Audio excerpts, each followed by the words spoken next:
Olá, seja muito bem-vindo, muito bem-vinda à parte 2, a segunda parte do nosso comparativo da Lei 8.666 versus a nova Lei de Licitações, a Lei número 14.133. Então, essa daqui é a aula do novo curso da Lei de Licitações, da nova Lei de Licitações. Eu quero aproveitar para dar um recadinho aqui antes da gente começar a nossa aula. Então, você que está assistindo essa aula, eu liberei aqui algumas aulas, né, as primeiras aulas do novo curso da nova Lei de Licitações. E você que quer já entrar, garantir e ter acesso completo a todas as aulas, aqui a gente vai liberar apenas aí as 3 primeiras aulas. Mas você que quiser assistir todas as aulas, ter acesso completo aí ao novo curso da Lei 14.133 da Viana, hoje, dia 16 de abril, é a sua última chance de entrar na turma de formação de analista master em licitações e já contar com um pacote completo. Como assim, Flávia, pacote completo? Com o curso atual, da lei atual, que é a Lei 8.666 e afins, que terá validade por mais 2 anos ainda, tá? E também você vai levar, além de todos os bônus, o bônus 5, que é o bônus do curso da nova Lei de Licitações. Então você já recebe esse pacote completo ao valor promocional pela última vez. Por quê? Porque é a última vez que a gente vai fazer o valor promocional e para as próximas turmas a gente já vai estar com o valor cheio, com o valor reajustado, tá? E só para você ter uma ideia, esse curso aqui, que é o curso da nova Lei de Licitações, a gente vende ele separadamente. Então você que quiser entrar para a formação, você já vai garantir receber como bônus sem precisar pagar nada aí pelo curso, tá? Então, hoje é dia 16, às 23h59, encerra a oportunidade. Se você quer entrar, pegar o pacote completo com todos os bônus, tá? Curso de formação de analista master de licitações, grupo do desafio analista master 10K, curso bônus lucro rápido com cotação eletrônica, curso bônus marketing avançado para analistas de licitações e o curso bônus da nova Lei de Licitações. Todo esse pacote completo ao preço promocional. Eu estou deixando aqui embaixo do nosso videozinho o link para você garantir a sua reserva. Lembrando que esse link aqui ele vai expirar no dia 16 de abril, às 23h59. Então, essa aqui é a última chance que você tem para entrar. Bom, recados dados, vamos lá, vamos para o que interessa. Então, aqui a gente está na segunda parte, o segundo comparativo, tá? Onde eu estou trazendo aqui os principais pontos, mas eu quero lembrar uma coisa para você, muito importante, tá? Esse primeiro comparativo, tá? Como eu falei para você, é como se fosse ali o nosso primeiro encontro, tá? Então a gente está olhando um panorama, olhando a floresta por cima de uma forma geral. Então aqui é só realmente para eu te mostrar quais são os principais pontos, o que tem de novo, né, frente à nova Lei de Licitações em relação ao regime anterior da Lei 8.666, tá? Por quê? Porque depois nós teremos módulos e aulas onde eu vou adentrar de forma detalhada em cada um desses temas. Então aqui é só uma visão geral para que você possa compreender no primeiro momento o que mudou, tá? E depois fica tranquilo, a gente não vai aprofundar ainda nessas primeiras aulas do comparativo, porque depois a gente vai ter cada um desses temas, terá uma aula específica, um módulo específico, onde a gente vai conseguir detalhar e esmiuçar bastante aí o entendimento, tá? Então vamos lá. Voltando aqui a falar então das alterações, tá? Quero começar então essa aula de hoje falando um pouquinho dos regimes de execução. Flávia, o que é regime de execução? Olha só, regime de execução nada mais é do que a forma pela qual eu vou pagar o contratado. Exatamente, é uma forma da gente avaliar, da gente medir, né? Como se fosse uma medição da forma que aquele contratado vai receber a remuneração pelas obras ou pelos serviços que ele vai prestar aqui quando ele for executar o contrato. Então, esses regimes, né, quando eu vou escolher o regime para aquela obra ou para aquele serviço, ele depende das peculiaridades daquele objeto. Então, o agente público ele faz a escolha caso a caso, dependendo das peculiaridades do objeto. Então, vamos ver o que mudou a respeito da Lei 8.666 para a Lei 14.133. Sempre que o órgão ele vai fazer a contratação de um terceiro, vai contratar uma empresa, por exemplo, para realizar aqui uma obra, um serviço, ele usa para obras e serviços um desses regimes aqui de execução. Então, na Lei 8.666, nós tínhamos 4 regimes para obras e serviços. Por quê? Porque compras, a gente fala que é um modo de fornecimento, né? Quando a gente compra um produto, ele pode ser entregue parceladamente, ele pode ser entregue de uma vez só. Então, produto, compras, a gente fala em modo de fornecimento na Lei 8.666. E para obras e serviços, a gente fala de regime de execução. Então, é a forma pela qual aquele objeto ele vai ser executado e pelo qual o contratado vai receber a sua remuneração pela prestação daquele serviço ou daquela obra. O primeiro regime que a Lei 8.666 traz é a empreitada por preço unitário. Então, na empreitada por preço unitário, imagine que o pagamento ele é feito, por exemplo, por metro quadrado, por quilômetro rodado. Então, é um regime que é utilizado, por exemplo, nos casos de manutenção corretiva. Imagina o seguinte, eu tenho lá os elevadores, tá? Os elevadores, eles precisam de algum tipo de manutenção, geralmente de manutenção corretiva e também de manutenção preventiva. Então, quando eu falo em manutenção aqui, ó, corretiva, né, para a empreitada por preço unitário, você imagina que aquele elevador ele vai dar problema ao longo do caminho. E eu não tenho como saber exatamente quais são as peças que terão que ser trocadas, quantas vezes eu vou ter que trocar a ventoinha, quantas vezes eu vou ter que trocar a correia. Então, essa manutenção, quando a gente faz por preço unitário, o edital ele traz, tá, uma tabela lá das peças que eventualmente poderão ser trocadas e traz também, por exemplo, o valor da mão de obra do profissional que vai fazer essa execução, tá?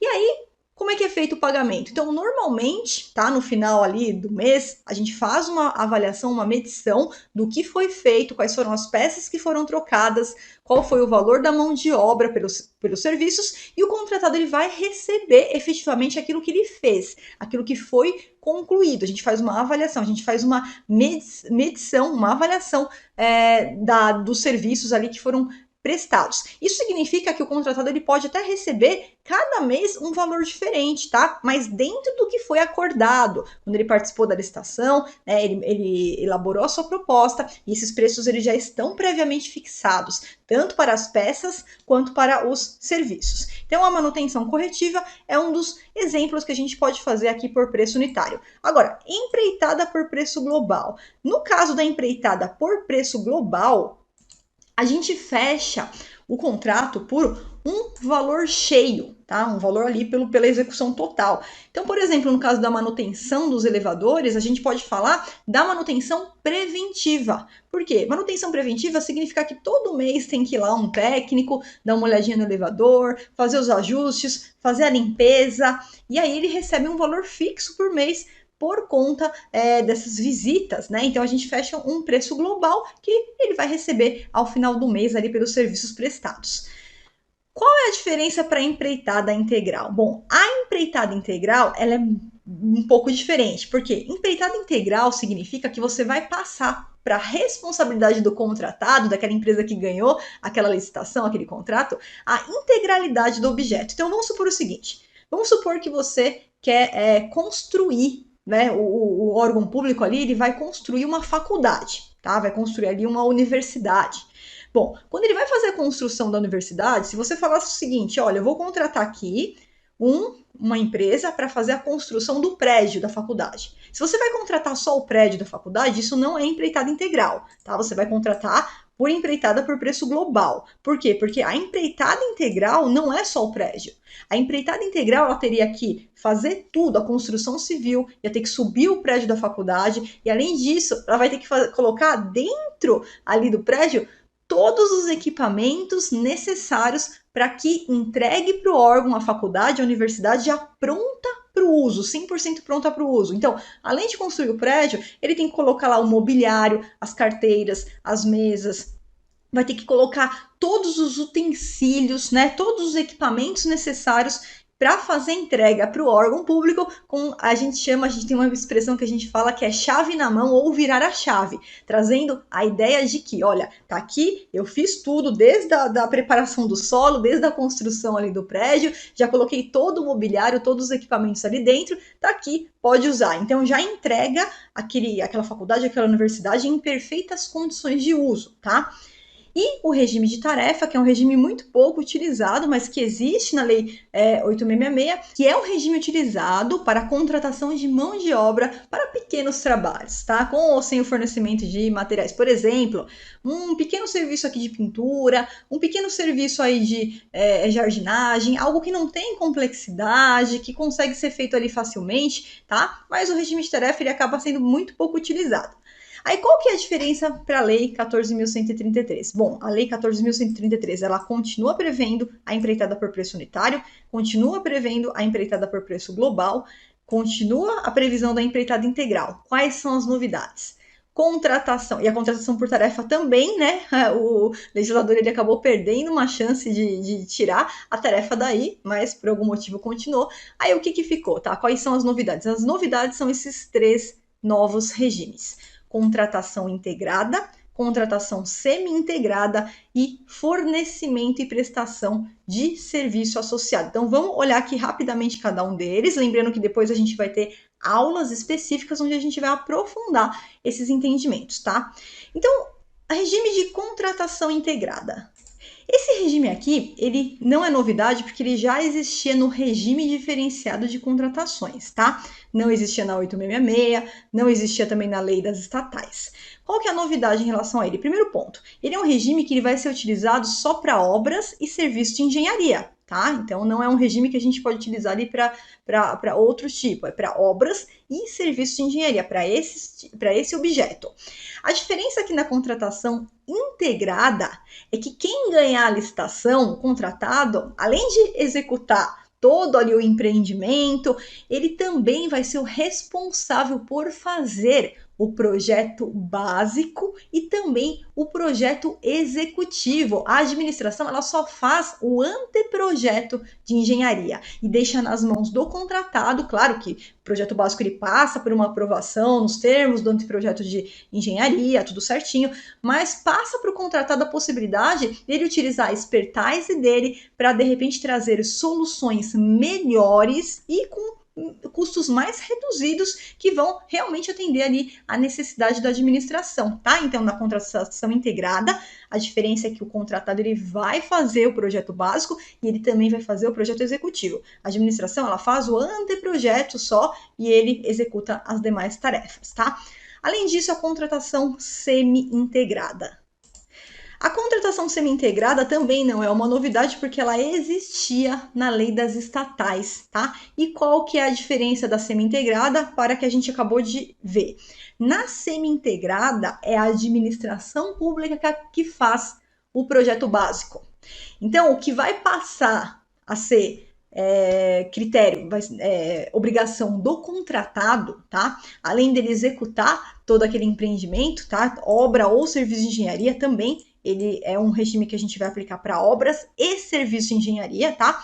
Além, então, dele fazer a execução de todo o empreendimento, ele também vai executar o projeto executivo. Então, a diferença aqui é que ele não vai fazer o projeto básico. O projeto básico, aqui, quem faz é a administração. O contratado faz o projeto executivo e faz a execução ali de todo o empreendimento, tá? Bom, e aí, por último, a gente teve também como novidade mais um regime de execução chamado fornecimento e prestação de serviço associado. Imagine então o caso que o órgão, além do empreendimento, ele também precisa ali de um fornecimento que fique associado à prestação, por exemplo, da operação daquele empreendimento ou mesmo da manutenção do empreendimento. Vamos supor que a administração pública precisa construir ali um centro comercial, tá? O fornecedor, o vencedor, ele vai ficar responsável por tocar aquilo ali como um todo por um período determinado. Tá? Então, sempre esse fornecimento com a prestação de serviço associado é para que o órgão público ele consiga, então, fazer com que o contratado ele também seja responsável pela operação ou pela manutenção ali daquele projeto, daquele empreendimento, tá? Então, é um novo regime que vem aí como novidade, que não existia em nenhuma outros legislativos anteriores, ok? Então, visto aí os regimes, tá? Agora vamos para outro tema, tá? Então esquece regime, regime já foi. Qual que é outra novidade que eu quero trazer aqui para você? Eu quero falar de uma novidade muito interessante, que é a definição, né? A legislação ela trouxe a definição de serviços e fornecimentos contínuos. Gente, isso aqui é muito importante. Por quê? Porque lá na Lei 8.666, a gente não tem a definição de fornecimento contínuo. A gente tem a definição de serviço contínuo. Por exemplo, eu vou fazer aqui um serviço de limpeza do prédio. Serviço de limpeza é um serviço contínuo, porque eu não posso ficar sem, né? Eu não posso, eu vou contratar aqui a limpeza do prédio, aí nos próximos 6 meses não precisa limpar, não. Deixa aqui do jeito que tá, você não vai conseguir nem entrar no prédio, né? Então, todos os serviços que são contínuos são aqueles serviços que eles não podem ser simplesmente interrompidos, né? E aí, quando a gente falava de serviço contínuo, a gente tinha lá na Lei 8.666, no artigo 57, a gente tem o prazo ali pelo qual o contrato administrativo ele tem o seu tempo ali, o seu tempo de duração, digamos assim. A duração dos contratos pela Lei 8.666 segue a vigência dos créditos orçamentários, ou seja, de 1º de janeiro a 31 de dezembro. E no inciso 2, tinha lá a previsão de que o serviço contínuo é um contrato que ele poderia, por exemplo, ser prorrogado, né, limitar até 60 meses, a gente podia ir prorrogando, porque é um serviço que eu não tenho como parar de receber.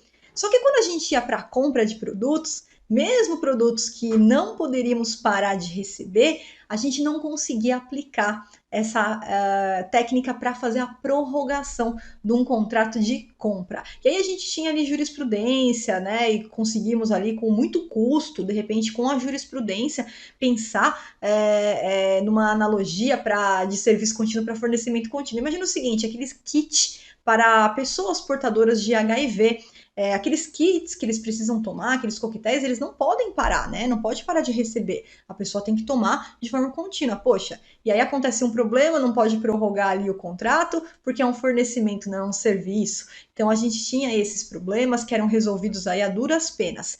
Agora, com a nova Lei 14.133, isso foi resolvido, porque ele traz o conceito de serviço de fornecimento contínuo. Então, por exemplo, esses kits aí para os portadores de HIV vai poder entrar tranquilamente no conceito de fornecimento contínuo. E para isso ele vai ter todo o aparato que um serviço contínuo tem, a questão de prorrogação, a questão dos prazos e tudo mais. O fornecimento contínuo, considerado contínuo, que não pode ser interrompido, ele também vai passar a ser abarcado e ter todos os mesmos direitos que os contratos de serviços continuados tinham até então, tá? Então isso aqui é muito importante. Bom, aí vamos falar um pouquinho dos meios de publicidade do edital. Quando a gente fala da Lei 8.666, a gente sempre vinha com a ideia de imprensa oficial, né? Imprensa oficial, então, é onde os atos da administração eles deveriam ser publicados. Por exemplo, eu vou fazer uma licitação, eu tenho o edital. Então, eu preciso publicar o aviso desse edital em algum lugar. Então, a ideia que a gente tem da lei, que é de 93, é que esse aviso do edital, ele precisaria ser publicado aonde? No Diário Oficial, né, ou da União, ou Diário Oficial do Estado e do Distrito Federal. A Lei 8.666 ela não considerava o Diário Oficial do município como imprensa oficial, né? Não obstante, cada município pode ter seu próprio regulamento, que também prevê que tenha que publicar também lá no Diário Oficial do município, tá? Mas na Lei 8.666, a previsão que a gente tinha, vai publicar o aviso do edital. Então, publica na sua imprensa oficial. Se for órgão federal, recurso federal, publica no Diário Oficial da União. Se for órgão municipal ou estadual, publica no Diário Oficial do Estado. Se for do Distrito Federal, do Distrito Federal.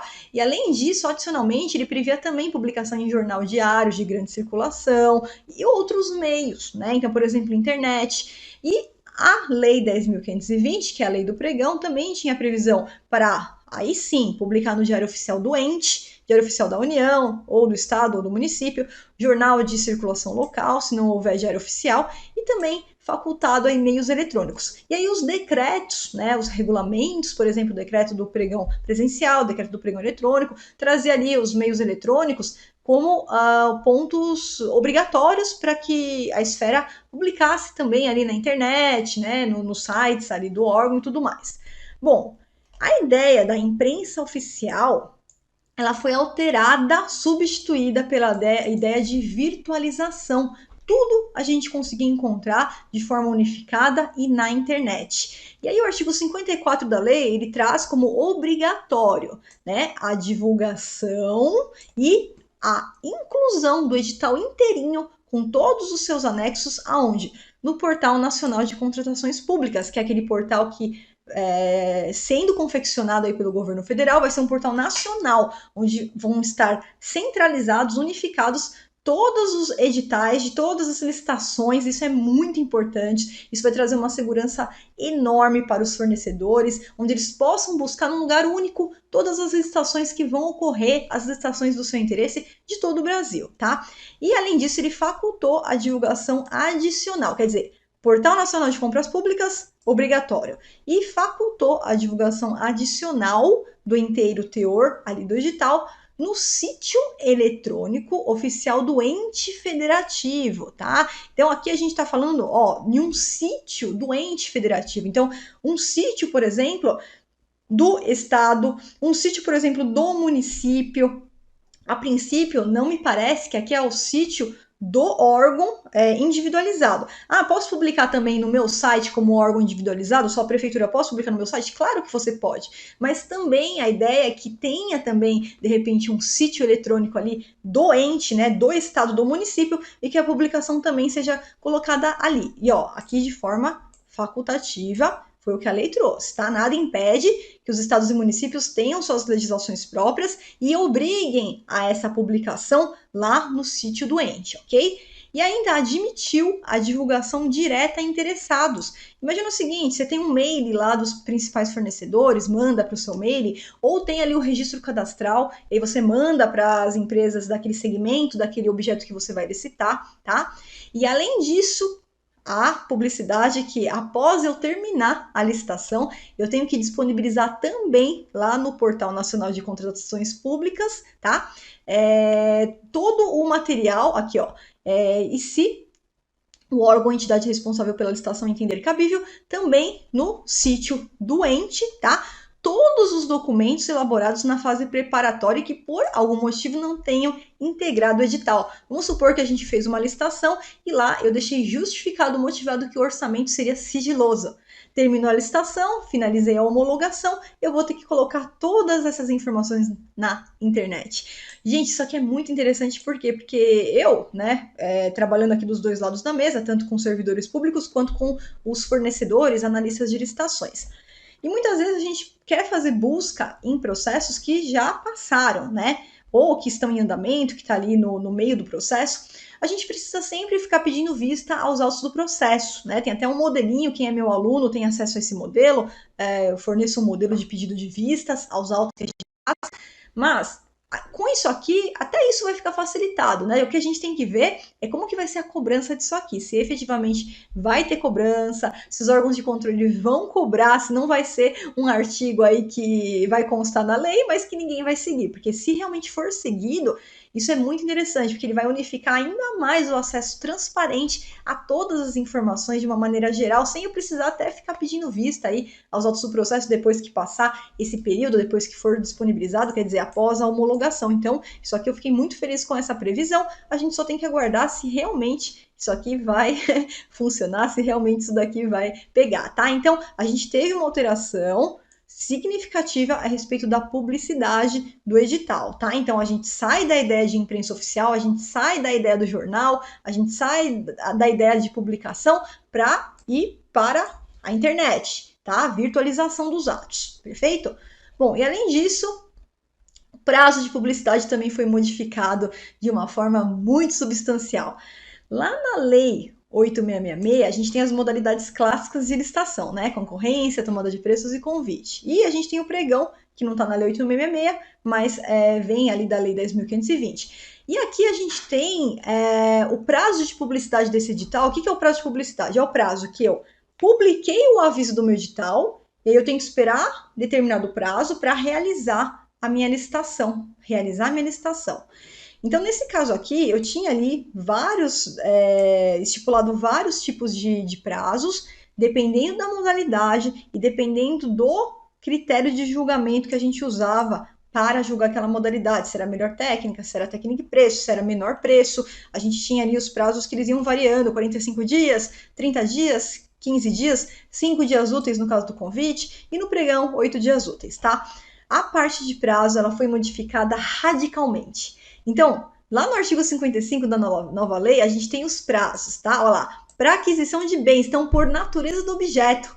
Você percebe? Então, por natureza do objeto. Uma vez que lá na 8666 a gente tinha as modalidades clássicas ligadas a valores, hoje a gente tem as modalidades não conectadas a valor, somente a natureza do objeto, e parece que na mesma linha seguiu aí o prazo de publicidade. Então, a gente tem prazos para licitações que vão comprar produtos, então tá aqui, dependendo do objeto, e também do critério de julgamento, tá? Vai alterar 8 dias úteis ou 15 dias úteis. Então, ó, 8 dias úteis quando for compra de bens com os critérios de julgamento menor preço, maior desconto, e 15 dias úteis se for compra de bens, mas para outros tipos de critérios de julgamento. E para obras e serviços de engenharia, também a gente teve aí, ó, 10 dias úteis, dependendo do critério de julgamento, tá? 25 dias úteis, também dependendo aqui do critério de julgamento, 60 dias úteis quando for o regime de execução a contratação integrada, 35 dias úteis quando for a contratação semi-integrada, tal. E também aqui, ó, licitações que adotem critérios de julgamento de maior lance, 15 dias úteis, e critérios de julgamento de técnica e preço, ou melhor, técnica, 30, ou conteúdo artístico, 35 dias úteis, tá? Então a gente teve aí a alteração. Depois, nas aulas respectivas, eu vou entregar para vocês os mapas mentais, com todos esses prazos mastigados, tá? Quando a gente chegar aí nas próximas aulas, mastigando. Aqui, como eu disse nesse primeiro momento, é um panorama geral para a gente ver mais ou menos o que mudou. Depois a gente vai aprofundar, detalhar, desenhar, tá? E fazer ali a confecção dos mapas mentais que eu vou entregar para vocês ao longo das próximas aulas, dos próximos módulos, tá? Modos de disputa. Então, enquanto na Lei 8.666 a gente não tinha previsão de modos de disputa, na verdade, os modos de disputas a gente teve também, por exemplo, no Decreto 10.024, já algumas previsões. Na Lei 14.133, a gente tem a estipulação de modos de disputa, chamando de modo de disputa aberto, aquele que os licitantes eles apresentam suas propostas por meio de lances públicos e sucessivos. É mais ou menos o que acontece no pregão, tá? Então, no pregão a gente tem ali, a gente faz a proposta, depois a gente começa a dar lances ali públicos e sucessivos, tá? E fechado a hipótese em que as propostas elas permanecem em sigilo até a data e a hora designada para sua divulgação. É mais ou menos o que acontece na concorrência hoje, né? Que a gente aparece lá com os envelopes, né? Apesar que na nova lei vai ser sempre virtual, né? A preferência que as licitações elas sejam virtuais, mas mesmo assim a gente tem lá o preço fechado no momento da abertura das propostas, todo mundo ali abre, a gente sabe quais são os preços de todos os concorrentes, tá? E a utilização é prevista que a gente pode fazer de forma isolada ou de forma conjunta. Então a gente pode utilizar numa licitação só o modo aberto, a gente pode utilizar só o modo fechado, ou a gente pode utilizar em conjunto, modo aberto e fechado, né? Modo fechado e aberto. Então isso será possível pela nova lei. E tem mais algumas previsões aqui, ó. Você não pode, então, quando você for utilizar critério de julgamento de proposta, menor preço ou maior desconto, não será permitida a utilização isolada sozinha do modo de disputa fechado, tá? Essa é a primeira previsão. E a segunda é que, se for utilizar o modo de disputa aberto, será proibida, né, adotar o critério de julgamento de técnica e preço. Então, essas aqui são os dois cuidados e a gente volta a falar deles aí mais para frente quando a gente entrar na aula dos modos de disputa.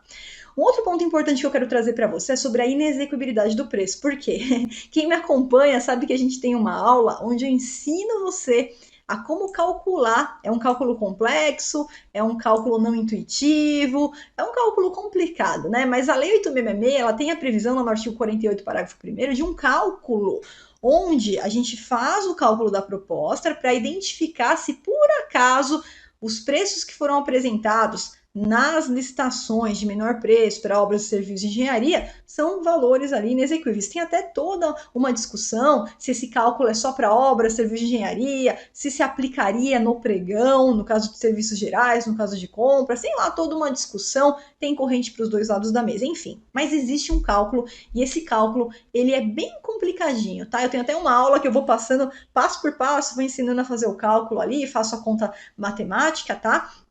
Isso foi modificado pela Lei 14.133. Por quê? Porque ela manteve esse cálculo, só que de uma forma muito melhor. Então, ó, na nova lei, ao invés de fazer todo aquele cálculo, ter todo aquele trabalho, tá? No caso de obras de serviço de engenharia, serão consideradas inexequíveis as propostas cujos valores forem inferiores a 75% do valor orçado. Então, a gente pega o valor orçado pela administração. Se for inferior a 75%, a gente tem, então, a consideração de inexecuibilidade. Se a jurisprudência seguir a linha atual que a gente tem na Lei 8.666, mesmo que depois desse cálculo a gente chegue na identificação que determinada proposta tem um valor inexequível, quer dizer, não cobre os custos da proposta, ainda assim o fornecedor, ele tem direito, a gente fala que é uma presunção relativa, então ele tem direito a se defender e falar, não, apesar desse cálculo ter dado essa orientação, olha aqui minha planilha de custo, abra minha planilha de custo, está aqui, meus custos estão cobertos, eu vou conseguir executar o contrato tranquilamente. Então ele tem esse direito, e se a jurisprudência seguir, tudo indica que vai seguir, tá? Não vejo sentido para não seguir, é que isso também seja um cálculo, mas que admita a prova em contrário, que eu posso deixar o fornecedor ir ali, abrir uma diligência e que ele comprove para mim que o valor dele ele é exequível, que ele vai conseguir executar aquele contrato sem problema, tá? Mas ficou mais fácil a questão do cálculo.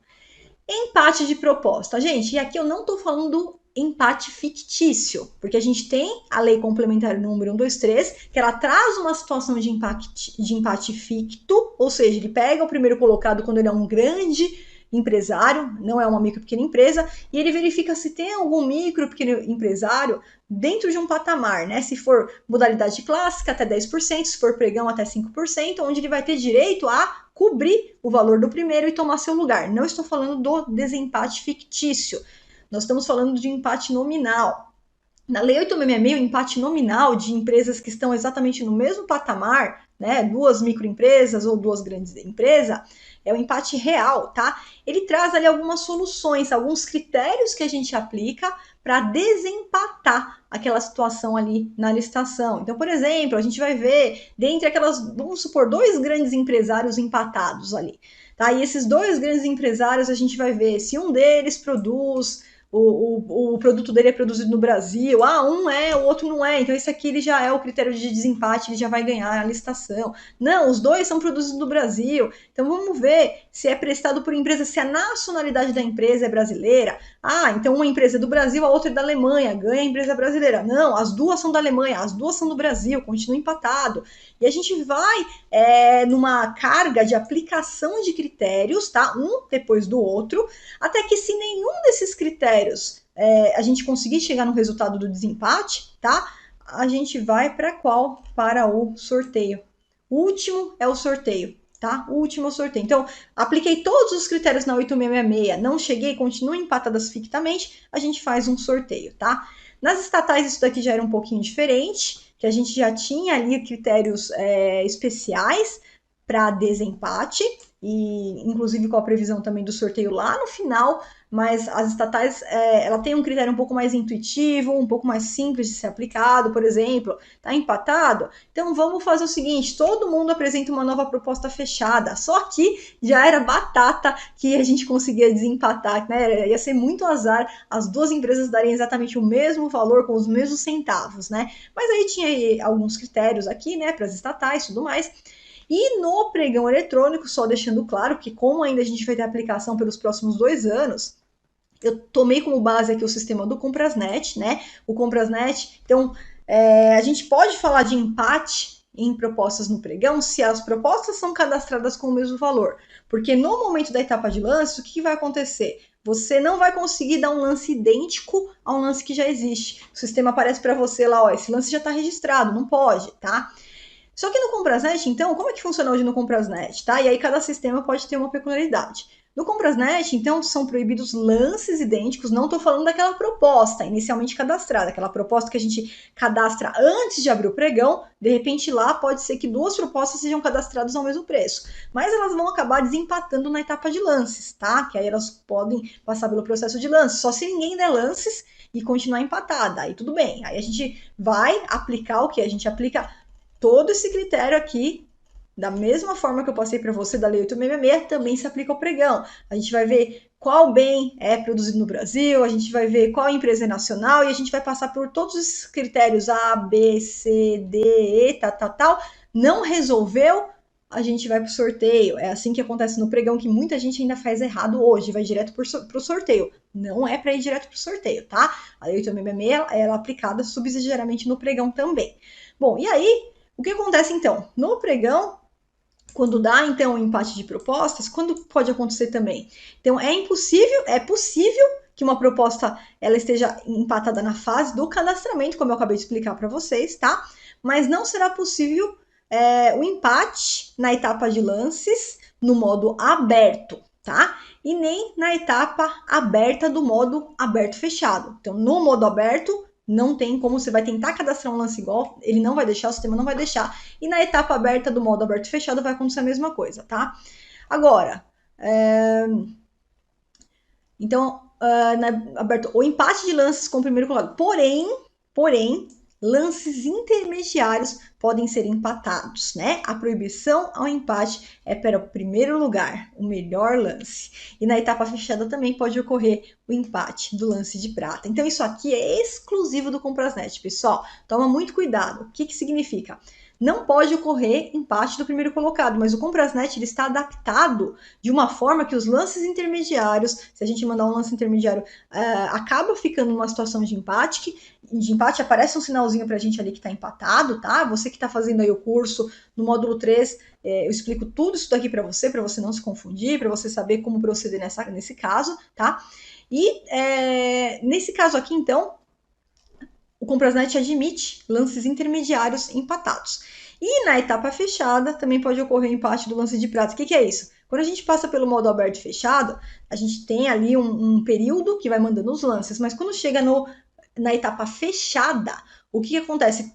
Aqueles que foram selecionados para a etapa fechada, aparece lá no monitor deles, aparece na telinha deles um campo onde ele vai cadastrar o valor do seu lance e ele vai ter 5 minutos. E aí, claro, se de repente duas empresas mandam exatamente o mesmo lance, pode acontecer uma situação de empate. E aí aconteceu a situação de empate, a gente aplica aqui todas essas regras do primeiro painel que eu mostrei para você, uma por uma. Não deu solução, continua empatada, aí que a gente vai para o sorteio. Bom, a Lei 14.133, ela vem aí com uma orientação um pouquinho diferente.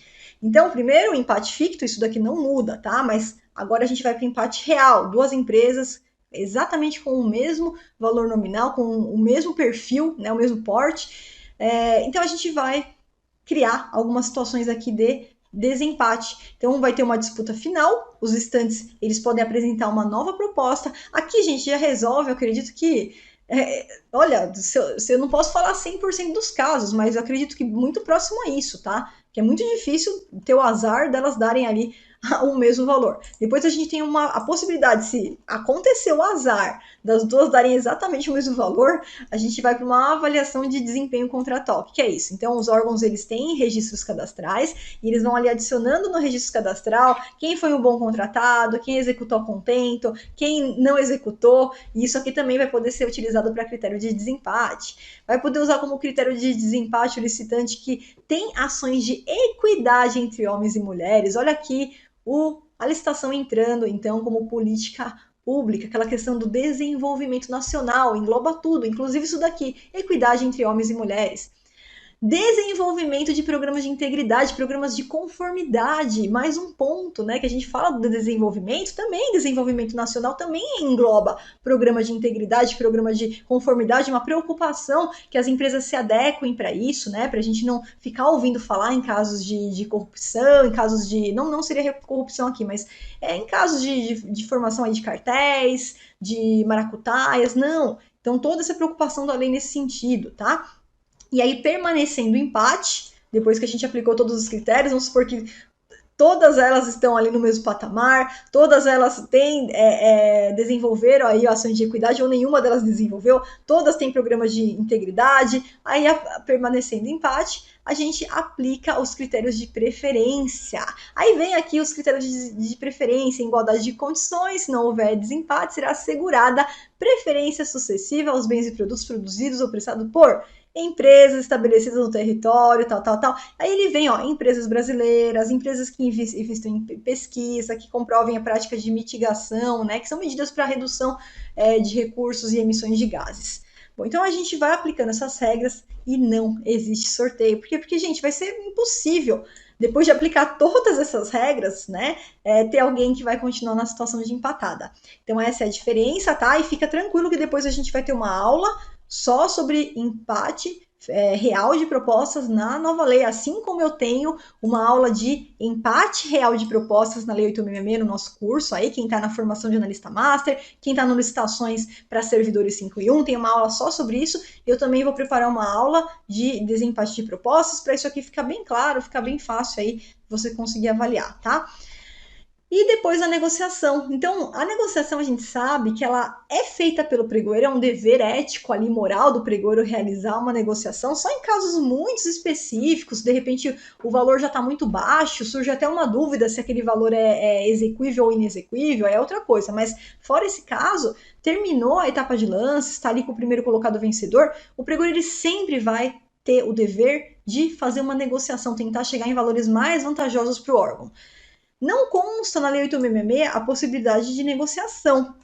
Entretanto, eu sempre defendi que haveria a possibilidade de ter uma negociação, não no procedimento licitatório, não durante o procedimento licitatório. Depois que terminou a licitação inteira, você está numa concorrência, acabou a licitação, já tem o vencedor, ele já ganhou, não tem como voltar atrás, ele é o campeão, a gente vai assinar o contrato com ele. Não vejo empecilho nenhum em ali, antes de assinar o contrato, de repente tá lá, ó, esse aqui é o menor preço que você consegue chegar, não dá para dar um descontinho? Não vejo problema, mas não consta na lei e há quem defenda que não pode aplicar, tá? Não pode aplicar no procedimento licitatório, isso não pode, porque não tem previsão legal. Mas uma vez que você já terminou tudo, né, já acabou tudo, né, um agrado ali, que de repente o fornecedor quer fazer para o órgão público, eu não vejo problema, tá? Apesar de praticamente ser bem difícil isso acontecer. Agora, na Lei 14.133, a gente tem a seguinte previsão, ó, que definido o resultado do julgamento, quer dizer, acabou, né, o julgamento da licitação ali, das propostas, a administração ela pode negociar em condições mais vantajosas com o primeiro colocado. Então, não está submetida só ao pregão. É a possibilidade de negociação prevista para qualquer modalidade, certamente para qualquer modalidade, né? E ó, se o primeiro vamos supor aqui que o primeiro colocado ele seja desclassificado, né? Então tentei negociar, o preço dele está acima, de repente, do estimado lá, ele não quis negociar, eu vou seguir a ordem de classificação e conversar com o segundo colocado, conversar com o terceiro se for o caso, tá? E essa negociação ela é conduzida pelo agente de contratação, perfeito, pessoal? Então é isso, espero que você tenha gostado muito dessa aula e a gente se vê na próxima aula, que é a parte 3 do comparativo entre a Lei 8.666 e a Lei 14.133. E para você que está assistindo a aula aqui no YouTube, novamente, lembrete, é sua última chance, se encerra hoje, dia 16 de abril, para você entrar na nossa turma de formação de analista master de licitações, já contar com todos os bônus, inclusive todas as aulas do curso da nova lei de licitações. Como eu disse, a gente está disponibilizando aqui somente as primeiras aulas, mas o conteúdo completo você tem somente com sendo aluno da Viana, que aí você tem acesso ao portal do aluno, você tem acesso ao curso, você tem acesso a todos os bônus e você tem acesso também a tirar as dúvidas, que a gente só consegue atender as dúvidas dos nossos alunos, tá? Então, dentro do portal, você recebe um login e senha de acesso e você vai ter ali pelo prazo de 12 meses acesso a esse conteúdo integral, todo o conteúdo, todas as dúvidas, todos os materiais, todas as apostilas em PDF você recebe também para compor aí os seus estudos e você alavancar a sua carreira aí como um analista master de licitação. Então, quem quiser entrar, tá aqui embaixo o link. Última chance, dia 16/4, encerra-se a oportunidade às 23h59 para você entrar ao preço promocional com o pacote completo com todos os bônus, tá? Quem deixar para depois, os avisos são, não sei quando que a gente vai abrir a próxima turma, porque agora a gente está focado na confecção desse curso, aqui desse curso da nova lei de licitações, tanto para os alunos da formação, quanto para os alunos que são servidores, e também o valor não vai ser o valor que você pode pagar hoje, tá? Não vai ter mais esse valor promocional. O valor vai ser cheio e reajustado a partir das próximas turmas, ok? Então é isso. Um grande abraço para você. Até o próximo vídeo. E quem quiser garantir conquistar a sua formação e todos os bônus ao valor promocional, tá aqui embaixo o link. Clica, se inscreve, eu te encontro dentro do curso. Um grande abraço da professora Flávia Viana para você.